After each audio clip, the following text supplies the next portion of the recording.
Good.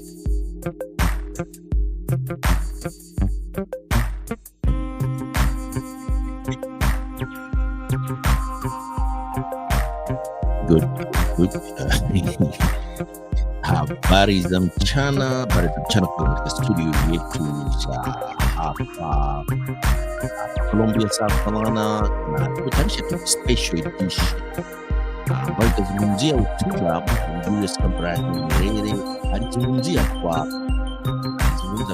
lugha ya Kiingereza, akizungumza katika Umoja wa Mataifa hii baada ya matatizo yaliyotokea miaka ya nyuma huko Rwanda. Matatizo yaliyotokea huko Rwanda. Hiyo hotuba tutaicheza kwa sauti, na tumeweka tu picha ya Mwalimu Julius Nyerere, na hotuba hii tutacheza na iko katika lugha ya Kiingereza ambayo alizungumzia katika mazungumzo ambayo yalikuwa katika Jumuiya ya Umoja wa Mataifa hapo UN katika masuala yanaangalia haki za kibinadamu. Hii ni American Swahili News pamoja na Swahili Online TV. Tuko live hapa kutoka katika studio zetu za hapa Colombia siku hii ya Jumamosi. Hotuba hii mwalimu anailaumu serikali ya Mobutu Sese Seko wakati huo kabla haijadondoka, na katika harakati za wakati huo sasa Kabila Senior naye ana advance kuingia Zaire, kuikomboa Zaire. Sasa hotuba hii mwalimu aliitoa alivyoalikwa katika Umoja wa Mataifa, katika Baraza la Umoja wa Mataifa ambalo lilikuwa lina viongozi wakuu kabisa katika nchi za kutoka mataifa makubwa hapa duniani. Na Mwalimu Julius Nyerere alitoa somo zuri sana ambalo katika mwaka huu wa 2023 ni kama linataka kujitokeza. Na hotuba hii itabidi wale ambao mnafuatilia American Swahili News pamoja na Swahili Online TV muisikilize kwa makini sana, hata kama mnataka mtafute translator translate hii hotuba, kwa sababu mwalimu alikuwa very articulate katika lugha ya Kiingereza na kujieleza, na alikuwa anaelewa somo la historia za makabila yote hapo katika ukanda wa Great Lakes hapo Tanzania. Kwa hiyo mwalimu aliitwa, na nyuma yake ya mwalimu alikuwepo mlinzi wake ambaye tunafahamiana naye sana kwa karibu, Alois Tendewa alikuwa ni mlinzi wa mwalimu, na alikuwepo wakati mwalimu akiitoa hotuba yake, na Alois Tendewa alishamlinda vile vile Edward Lowassa. Mlimuona katika kampeni za Lowassa alivyokuwa akigombea urais. Alois Tendewa alikuwa ni mlinzi wake, na sasa hivi ameretire, na ni moja kati ya watu ambaye ana hazina kubwa sana ya masuala mbalimbali ambayo yalikuwa yakiendelea katika Great Lakes na maeneo yote, kwa sababu alikuwa karibu sana na viongozi hawa wakuu wa hizi nchi. Kwa hiyo wengine tunamfahamu kwa karibu sana. Alois Tendewa alikuwepo pale wakati mwalimu akiongea maneno haya, akitoa hii speech. Sasa American Swahili News pamoja na Swahili Online TV tutaicheza hii speech. Tunataka Watanzania muisikilize, na kama mnataka kutafuta translator translate hii speech, inakaribiana na kuiana kabisa kitu ambacho kinaweza kikatokea hapo katika nchi yetu ya Tanzania, na tunatakiwa tuwe waangalifu sana na tusikilize maneno ya busara kutoka kwa Mwalimu Julius Nyerere. Kwa hiyo hii ni American Swahili News pamoja na Swahili Online TV kutoka katika studio zetu za hapa Colombia, South Carolina pamoja na kule Washington DC. Tutaicheza hii hotuba ili watu waweze kuisikiliza na kuweza kuitafakari. Mwalimu huyo anaanza kuongea, ni kama dakika 44 hivi, 46. This is the position in Rwanda and Burundi. We talk about them as if we have 3 different tribes in Rwanda and Burundi.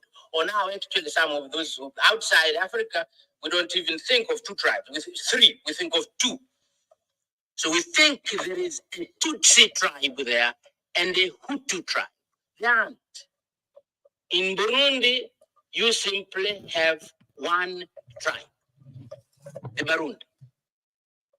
In Rwanda, you have one tribe, the Banyarwanda.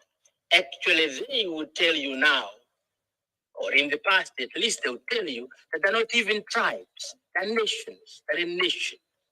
Rwanda is one nation, and that nation is the nation of the Banyarwanda. And in Burundi, you have one nation, the nation of the Barundi. Political problems in Zaire did not start with the Banyamulenges. When did we hear about the Banyamulenges? I think 2 months ago,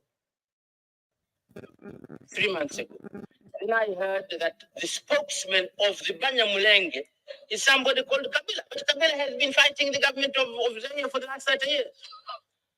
So there is the problem of the Banyamulenge, yes, but there is a purely political problem of Zaire, which will still remain when the problem of the Banyamulenge is over. When the refugees have gone back, when the problem of the refugees can go back, when the refugees have all returned to Rwanda, there is still going to be a problem of Zaire, partly that of the Banyamulenges, but partly a major problem in the country.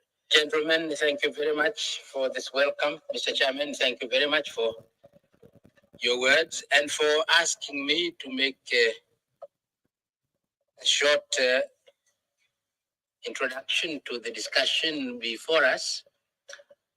I make the promise to be brief, but this is not the first time I make that kind of introduction, that promise that I'm going to be brief. And then what happens is that when I begin going, I go on and on and on. So, Mr. Chairman, if you find that I'm going on and on and on, forget the respect, say, Mwalimu, stop.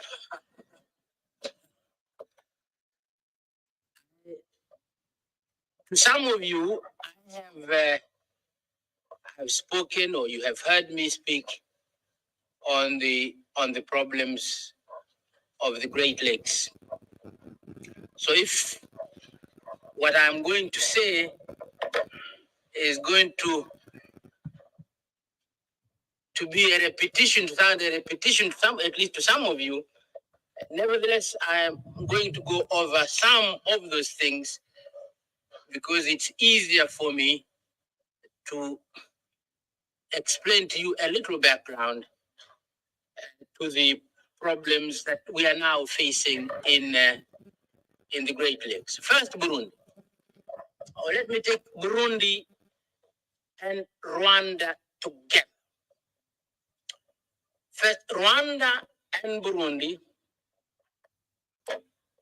have in common, apart from the current problems now, have in common the ethnic groupings. Rwanda, as we all must have heard, have people whom they call Hutu, people they call Tutsi, and others we don't hear about called Batwa. Batwa. Hutu, Tutsis, and Batwa. Each one of these countries, both Rwanda and Burundi, have the same type of ethnic groups. Both have Hutus, have Tutsis, have Batwa. My tribe has 2, not 3. My tribe has the bigger group called the Bairu. You may know that, you may not know that, but Museveni knows it. My tribe has 2 groups called the Bairu, the first group, the major group, and the second group called the Baturi. Bairu and Baturi.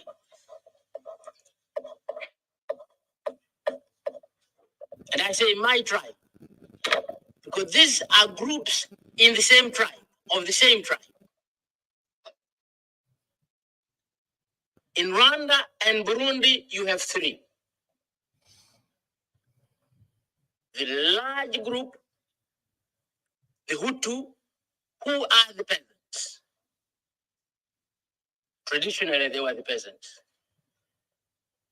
You have the next large group in both countries around about the same percentage, about 85% Hutu and 15% or 16% Tutsi. Traditionally, the cattle people. And you have a much smaller group, the Batwa, the artisans. So, in occupation, these people were divided. Those who were engaged in farming, those who were engaged in rearing cattle and goats, and the artisans who made the knives and the forks and the not forks, they never made forks, the spears and the axes and the hoes. Three. In my tribe, we have only two. The Bairu and the Baturi. The Baturi in my tribe are the artisans, the makers of spears and knives and axes and hoes. And the Bairu, mainly now we say the peasants. But what has happened in my tribe, that the peasants, the farmers, the tillers of the land, and the cattle people have merged. So we don't have three, we have only two. The cattle people and the tillers of the land have merged. So now we have only two. But we are one tribe, we're not two tribes. We're a single tribe, and I'm emphasizing this for that purpose. I've taken this trouble for that purpose. We're a single tribe, the Zanaki tribe. We're not two tribes, the Bairu tribe and the Baturi tribe. We're a single tribe, the Wazanaki. But in terms of occupation, traditionally, some were, the majority were tillers of the land, and a minority were artisans. This is the position in Rwanda and Burundi. We talk about them as if we have three different tribes in Rwanda and Burundi. Or now, actually, some of those who outside Africa, we don't even think of two tribes. We think three, we think of two. So we think there is a Tutsi tribe there and a Hutu tribe. There aren't. In Burundi, you simply have one tribe, the Barundi. In Rwanda, you have one tribe, the Banyarwanda. Actually, they would tell you now, or in the past at least, they would tell you that they're not even tribes, they're nations, they're a nation. Rwanda is one nation, and that nation is the nation of the Banyarwanda. And in Burundi, you have one nation, the nation of the Barundi. I remember in the case of Burundi, when we worked together with Prince Rwagasore, when he was founding the liberation movement of his own country, UPRON. I remember when we worked together, how much I used to say to him that I envied him. Because whereas Burundi was a nation and a single administration before it was taken over by the Germans, a country that had centuries, several centuries, administered by a monarchy. And therefore, I said to him, whereas your country is going to come out of colonialism as a nation, Tanganyika, which I was leading, was not going to come out of colonialism as a nation. it was going to come out of colonialism as a collection of tribes. And we had 126 of them, mine being one of the smallest. So Rwanda and Burundi, and Rwanda is also true. It's a country of quite a long history, a kingdom which had been there for several centuries before the partition of Africa at the end of the 19th century. I wanted to emphasize that point of the ethnicity of Rwanda and Burundi. These people are the same people. A tribe, my little tribe in Tanzania, has the characteristics of a tribe. And a tribe has a language. So my tribe has a language. He comes from another tribe in Tanzania. They have a different language from mine. He comes from another tribe in Tanzania. They have their language, the language of their tribe. He comes from another tribe in Tanzania. So a tribe has its characteristics. It has a language. It has a land. So my tribe has its own language, Kizanaki, and it has a land, a piece of land, the land of the Bazanaki, called Zanaki. We have our own gods. Our gods are not your gods. And they're not their gods. And we have our own culture. Our culture is different. This is not true in Rwanda or in Burundi. The Wahutu don't have a language called Kihutu. They don't have a piece of land called Hutu land. The Batwa don't have a land of their own. These are the same people, the same language, the same land, the same culture, the same gods. So traditionally, they had the same gods. And of course, today, they also have the same God because most of them are Christians.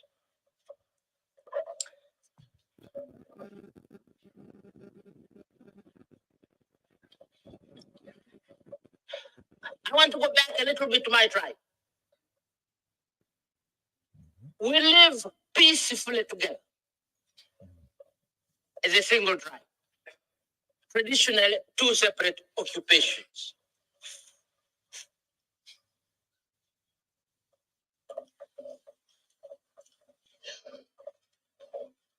We belong to Tanzania, a much bigger country. Our little tribe was not left alone.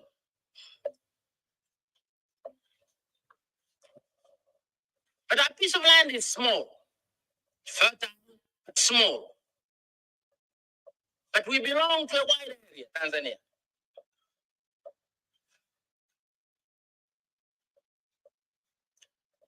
When we feel crowded, we move on.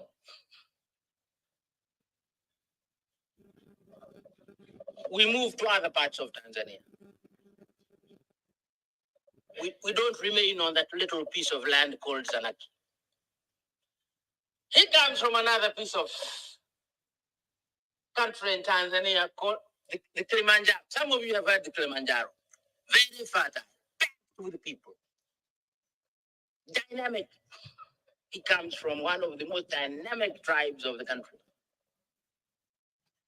If we had left them on their own and they were not part of Tanzania, packed as they are, dynamic as they are,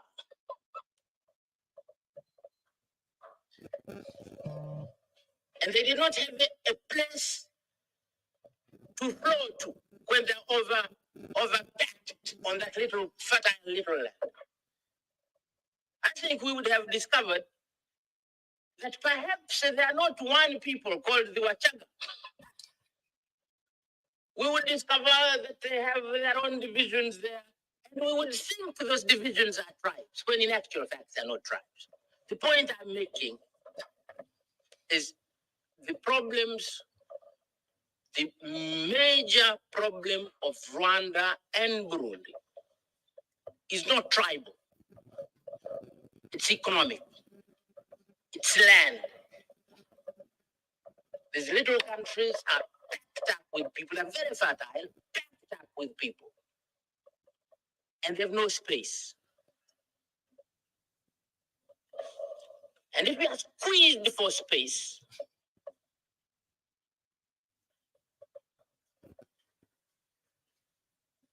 you look for the squeezer. Who is squeezing me? And you define the squeezer. And we define the squeezer in terms of tribe. So you invented tribe. So the Hutu become a tribe, the Tutsi become a tribe, the Batwa become a tribe. And unfortunately, in the case both Rwanda and Burundi, unfortunately, the ethnicity was played up, exploited, used by both the Germans and the Belgians. The cattle people produced also the ruling class, the ruling families.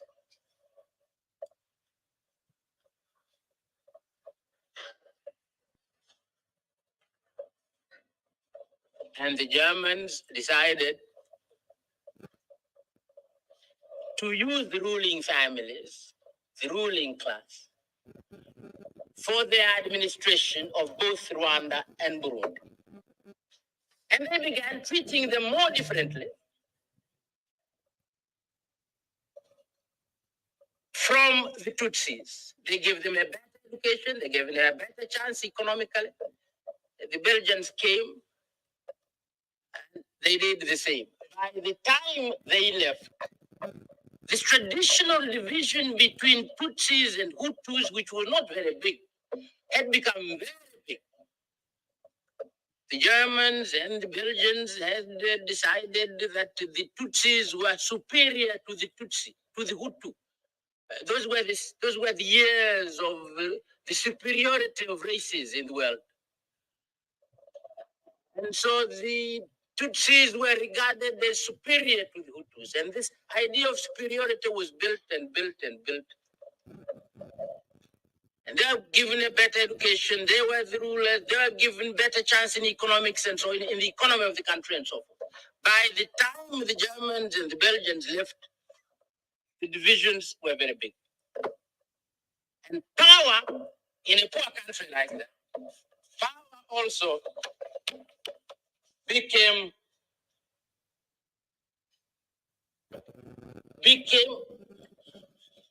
an instrument of sharing the little wealth that was there. And this is a major problem in both Rwanda and Burundi.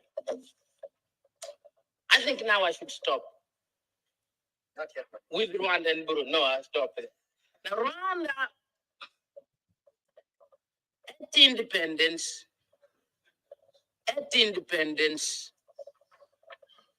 the Belgians, before they left, they assisted the Hutus to abolish the monarchy. And there is what they called their revolution. They worked at a revolution of 1959. The monarchy was abolished in Rwanda. And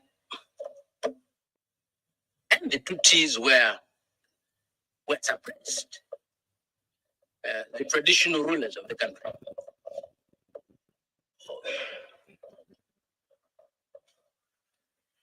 And a large number of refugees left the country, Tutsi refugees. Most of them went to Uganda.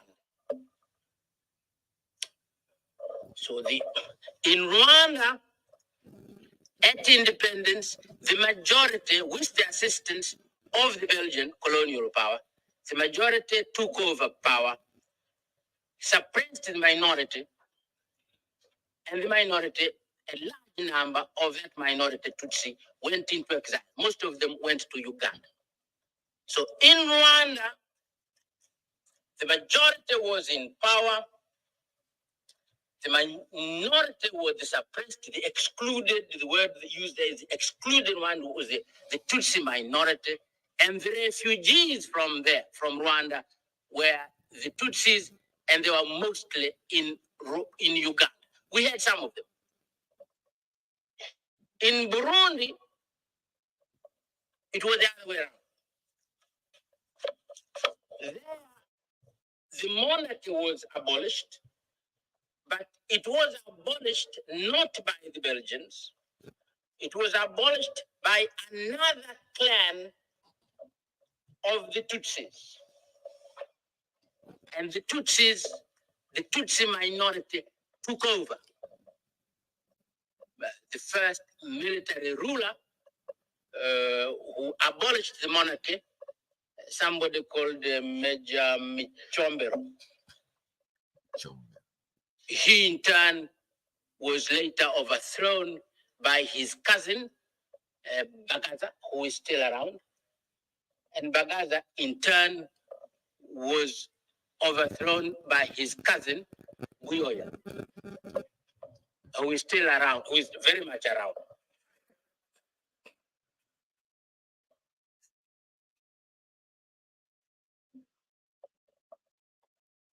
And these cousins come from virtually from the same village, a place called Bururi. So in Burundi, power was in the hands of the minority, Tutsi, supported by the army. The excluded were the majority, Tutsis, Hutus, and the refugees from Burundi were the Hutus.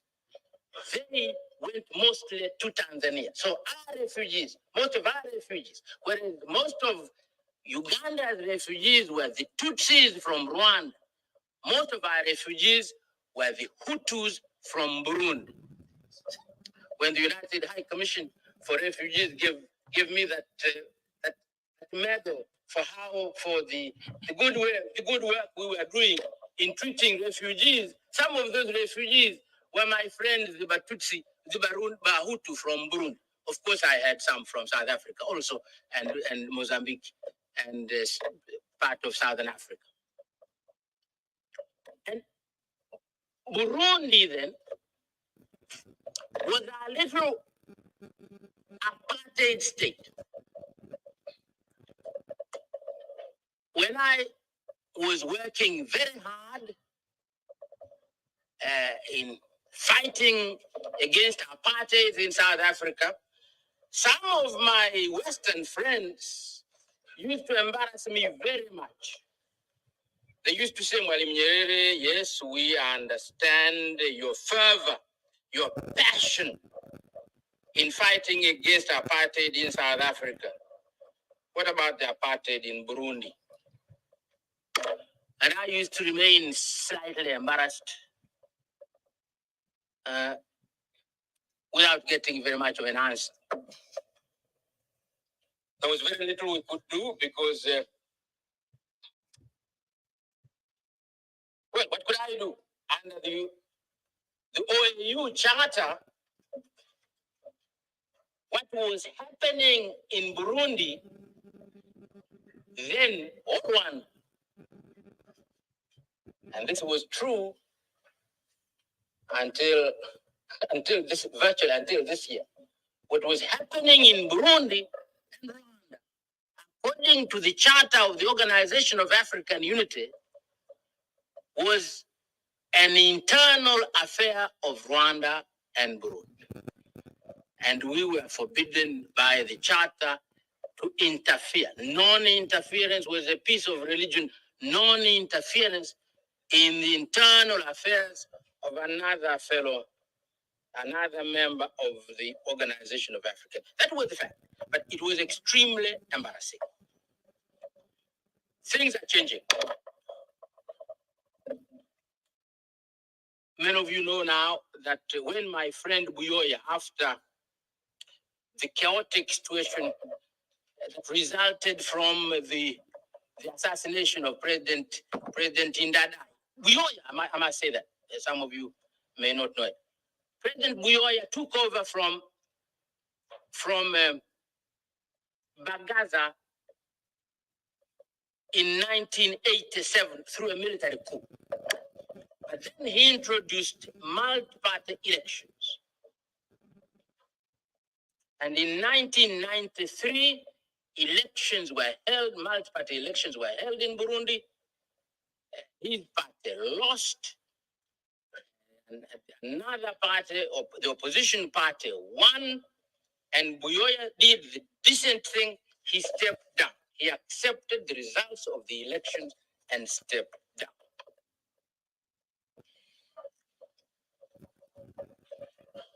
And his successor, a man called Ndadaye, also did the right thing.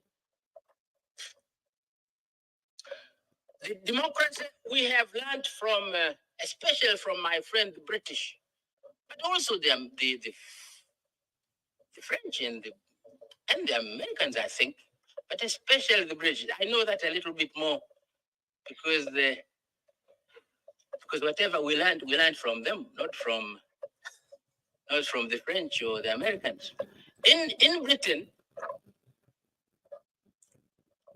the Conservative Party has now been in power for nearly 17 years. Nearly 17 years. They win under the system. They win the election. They get about 43%, I think 43% of the voters vote for them. 43%, not more than that, vote for them. Under the system, that 43% gives them the majority of the seats in parliament. So they get 43%, which is the minority of the electorate, because 57% have said no. 43% gives them a majority of members in the House of Commons. And that majority gives them 100% of the power. And the British are very decent people. And so the Labour Party has been waiting there for 17 years. 17 years as the loyal opposition. Her Majesty's loyal opposition. For 17 years. Fine. I mean, that is their system. They like the system. They've accepted it. It works.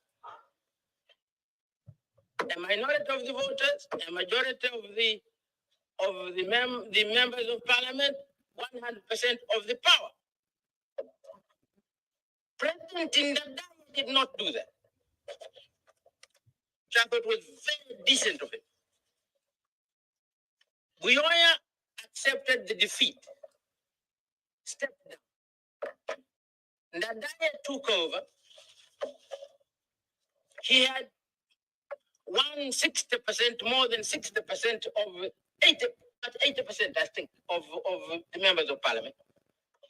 But in forming his cabinet, he gave 40% of the portfolios to the opposition, to the party that had lost the elections. And we thought this was wonderful. This is really how Africans should now try to use this European system or multi-party system. Because I can't see that Africans are going to be so patient that they're going to sit there as being a loyal opposition of something and wait for their turn. This is very good. We thought that was very good.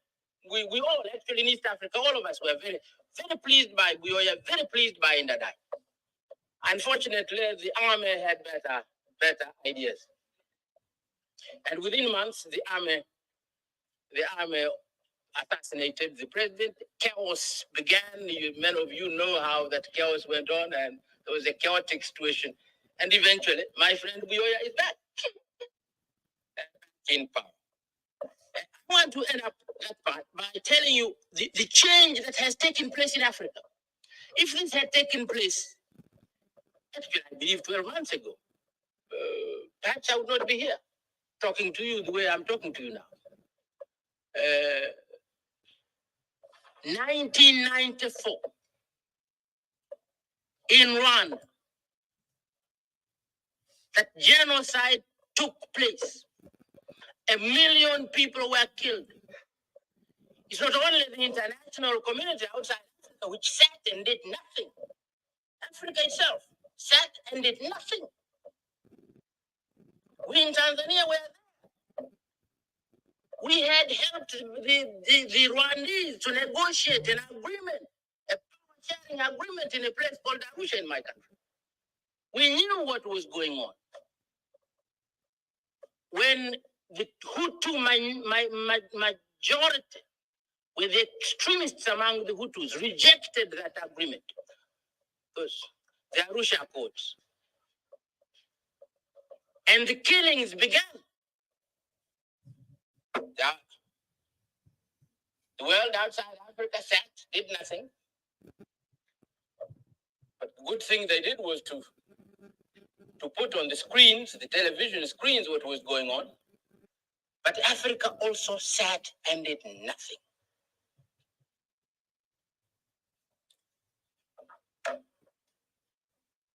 I went to Tunis that year, June that year, because Mandela was going to take his seat for the first time representing post-apartheid South Africa.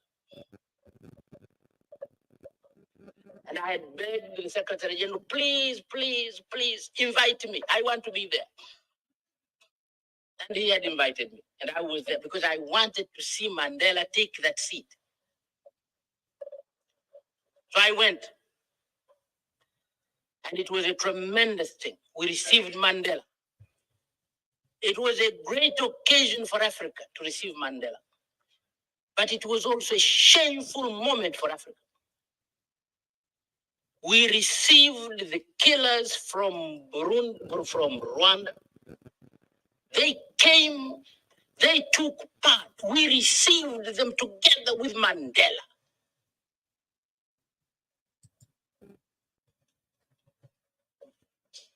That was Africa. Why? Because what could we do? Non-interference in the internal affairs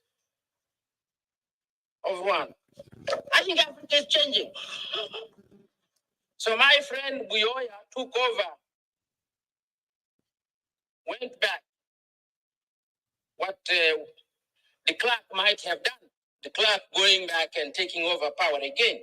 So my friend Buyoya went back on the 25th of July this year. We had all condemned that coup before it took place. The coup took place on the 25th of July. The East African leaders met on the 31st of the same month and applied sanctions against the coup. And I want to emphasize the importance to your excellencies and friends, the importance of that change in Africa. A group of African leaders meeting and saying to the leader of a coup in a neighboring country, we will not take it.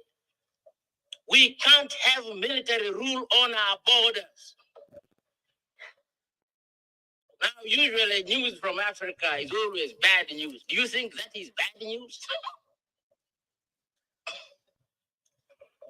That is very good news. And that is why these leaders expect that they'll get full support from the international community. My leaders met also in Nairobi on the 5th of this month to discuss Zaire.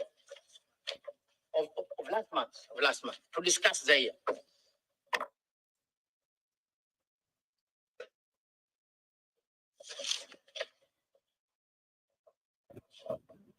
It was that meeting which asked the international community to establish a neutral military force to go into eastern Zaire to help aid agencies, to help the refugees, to reach the Rwandan refugees wherever they are and help them, but also to establish safe corridors and what the communique called temporary safe havens for the purpose of receiving refugees and help them to go back to Rwanda.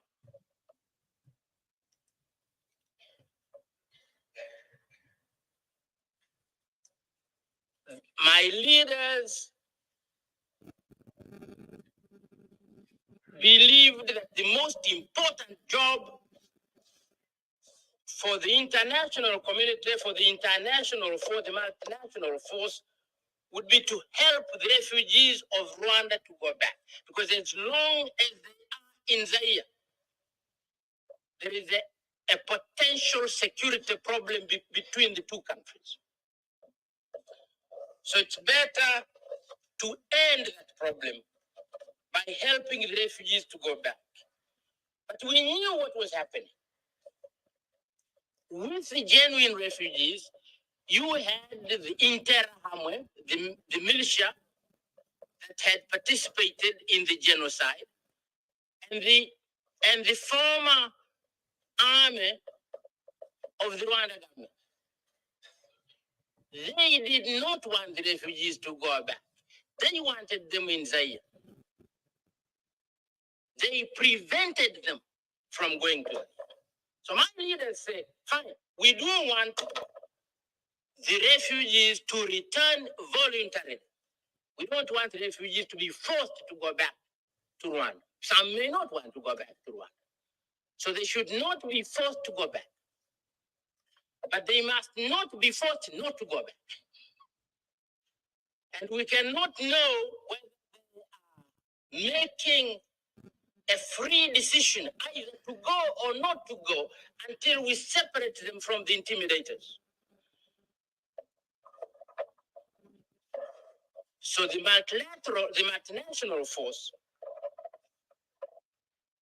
should help the return of the refugees by helping to separate the intimidators from the genuine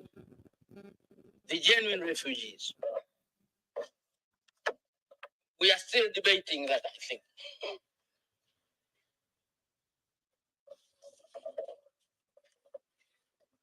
We can discuss that a little bit later.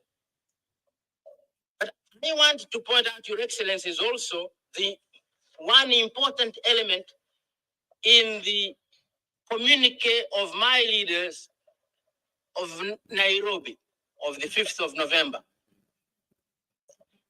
Our leaders, I refer to the Charter of the Organization of African Unity, non-interference in the internal affairs of another state. Why? Because there were the accusation, the possible accusation, there were accusations that it's just possible Zaire was using the presence of the Rwandese refugees to destabilize Rwanda. And Rwanda was responding by destabilizing Burundi, Zaire in turn. And this, according to the charter, was wrong. So our leaders, in that communique, reminded themselves and the others concerned of that charter, the Charter of the Organization of African Unity, non-interference in the internal affairs of another state. But they reminded themselves also of another. The OAU, apart from the charter, has a resolution which I helped to move in Cairo in 1964. The borders of Africa are very artificial. Most African states are not natural entities. Like Tanganyika, they're a collection of tribes, and the borders don't make sense. Some of the borders are a straight line. Our former rulers took a straight line and argued where, say, put it there, but move it back. And they moved and moved. Those are the kind of borders we have. And they cut tribes in between. So in Tanzania, for instance, 60% of the Maasai, you have heard of the Maasai, 60% of the Maasai are in Tanzania, 40% are in Kenya. Our southern border, the majority of the Makonde are in Mozambique. But we have a large part of the Makonde in Tanzania. At present, we have on the border with Rwanda, we have 600,000 refugees or 650,000 refugees from Rwanda. But actually, they're among their own people. They've just crossed that invisible border there, and they are living with their own people on the other side of the border. And some of us felt, and I felt particularly, that those borders, although they're stupid, we must keep them. We must not try and play about with them and say disentangle them. Disentangling those borders would be a mess. Africa could just go in flame if we try. So I moved that resolution in Cairo, 1964. Please respect the borders which we inherit from colonialism. And that provision has been accepted ever since. It's questioned by very few. But although we have respected that declaration,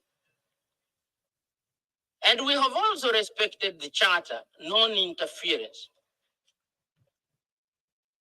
we have actually ignored the fact that it's no use respecting the borders without respecting the people who are within those borders. We have paid scant respect to what happens to our own people within the countries in those borders. So sometimes we expel them, and recently in Zaire, now I'm going to talk to Zaire about Zaire. Zaire, I'm told, passed some law which said the so-called Banyamulenges are not Zaire citizens anymore. This was a change. That first, at independence, they were regarded as, I think they were regarded as citizens. And then later, a new law was passed which denationalized them. Now, the Banyamulenges are not immigrants to Zaire. They're not. The kingdom of Rwanda was partitioned between the Germans and the Belgians. And the Belgians took a part of the kingdom of Rwanda, the traditional kingdom of Rwanda, with the people. So when we say respect that border, which was agreed between the Germans and the Belgians, we must also be saying respect the people whom you received under that partition. You can't turn around and say, we no longer want you. You are no longer citizens of our country. What are you going to do? Are you going to return them alone, or you return them with the piece of land? You can't say go home where? We couldn't in Tanzania get fed up with the Maasai and say the Maasai go home to Kenya. Kenya is not their home. These are Maasai of Tanzania. And my friend Mo, he can't, for some reason or other, get fed up with the Maasai of Kenya and say go back to Tanzania. It's not back to Tanzania. They've never been in Tanzania. They've always been there. Their country was partitioned between the British and the Germans. And part of them went to Joshua East Africa, and part of them went to British East Africa. They are Kenyans. They're not Tanzanians. And our Maasai are Tanzanians. They're not Kenyans. If we want them to live under the same flag, Kenya and Tanzania should federate. The only way we can put the Maasai under the same flag. So that's a problem in Zaire. It's a problem of the Banyamulenges. But finally, the political problems in Zaire did not start with the Banyamulenges. When did we hear about the Banyamulenges? I think 2 months ago, 3 months ago. Then I heard that the spokesman of the Banyamulenges is somebody called Kabila. But Kabila has been fighting the government of Zaire for the last 30 years. So there is the problem of the Banyamulenges, yes, but there is a purely political problem of Zaire, which will still remain when the problem of the Banyamulenges is over. When the refugees have gone back, when the problem of the refugees can go back, when the refugees have all returned to Rwanda, there is still going to be a problem of Zaire, partly that of the Banyamulenges, but partly a major problem in the country. You are too polite to say stop. Your Excellencies, thank you very much.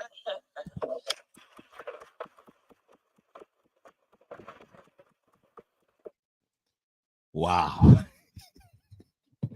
Huyo alikuwa baba wa taifa huyo, akiongea kwa umakini zaidi, na mwishoni mwa kuja kidogo hapa nirekebishe, mwishoni mwa hotuba yake, kama nilivyoanza mwanzo wa mazungumzo haya, ni kwamba anazungumzia Wamasai na inashabihiana kabisa na yale yanayoendelea sasa hivi katika serikali hii ya Jamhuri ya Muungano wa Tanzania na kabila la Wamasai kule Ngorongoro na Royondo. Hotuba ilikuwa katika lugha ya Kiingereza, ndio kwa maana nilivyoanza mwanzo nikasema kwamba tunatakiwa hotuba hii watu wakaitafutie tafsiri. Hapo mwishoni Mwalimu amegonga vizuri kabisa. Ni kitu gani kinaweza kikatokea Tanzania, katika nchi yetu ya Tanzania sasa hivi, kuanzia na historia aliyoanza kuzungumzia tofauti vya vikundi vidogo vidogo vya kikabila ambavyo vipo katika kabila moja tu na ambavyo vinaweza vikasababisha mgongano mkubwa kabisa, na akazungumzia suala kubwa kabisa, ni suala la ardhi. Sasa Ngorongoro na Roriondo, tatizo ni nini? Kama maneno haya Mwalimu aliyazungumza hapo New York, Umoja wa Mataifa, mwaka 1996, akizungumzia matatizo yaliyokuwepo wakati huo Rwanda na Burundi pamoja na Zaire ambao ni DRC. Mwalimu anaita Zaire, au sisi kwa Kiswahili tunasema Zaire, kwa sababu alikuwa akizungumza katika lugha ya Kiingereza. Zaire ni jina la Belgium au Kifaransa, ndio kwa maana alikuwa akilitamka hivyo. Kwa hiyo hiyo ni DRC ambayo leo hii tunaita DRC Congo. Matatizo sio kama sisi tunavyodhani ni ukabila. Ni tatizo kubwa Mwalimu amelizungumzia ni kukua kwa watu, kuongezeka kwa watu, kwa sababu umiliki wa kabila unakwendana na umiliki wa ardhi. Lazima vitu hivi vizingatiwe. Kwa hiyo basi tunamalizia kipindi chetu hiki ambacho kilikuwa ni special kabisa katika siku hii ya leo ya Jumamosi kwa kusema tu kwamba tumhenzi Mwalimu, turudi nyuma katika maktaba zetu tusikilize hotuba zake, na moja kati ya hotuba ambazo zilikuwa zikiwagusa watu wengi ni ule ustadi wake wa kuchambua mambo kwa undani zaidi, ambapo taifa letu la Tanzania katika kipindi hicho, baba wa taifa alijulikana duniani nzima na kwa uchambuzi wake, umaridadi wake, na hiyo ndio reflect wa Tanzania kwa wakati huo. Swali tujiulize, leo hii tupo hapo? Na nini kifanyike turudi kule tulipokuwepo wakati wa Mwalimu, kama alivyokuwa akichambua matatizo yaliyokuwa yakiendelea kama inavyojulikana the Great Lakes hapo Tanzania, Rwanda, Burundi, Zaire au DRC Congo, pamoja na ndugu zetu kutoka hapo Kenya.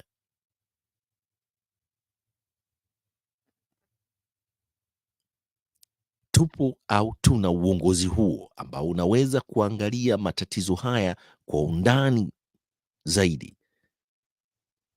Matatizo ya Ngorongoro au Wamasai kama unavyoona katika skrini yetu, ndio hayo Mwalimu Julius Kambarage Nyerere aliyazungumza mwaka 1996 hapo katika kikao cha Umoja wa Mataifa katika kamati za human rights, ambapo kilikuwa kinaangalia the post genocide ya Rwanda pamoja na matatizo ya Zaire pamoja na Burundi. Tunamalizia kipindi hiki kwa kusema kwamba kwa wale ambao ndio mmeingia sasa hivi, wale ambao mnatufuatilia, share hotuba hii ya Mwalimu. Wale ambao hawaja subscribe American Swahili News, nenda ukasubscribe.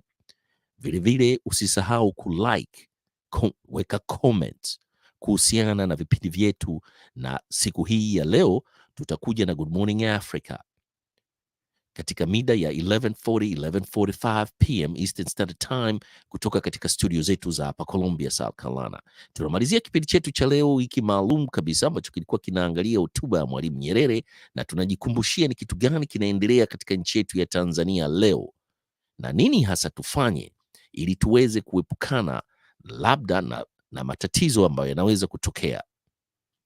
Tunamalizia kipindi chetu cha leo kwa kusema peace, na msisahau kusubscribe, kulike na kushare American Swahili News pamoja na Swahili Villa Online TV.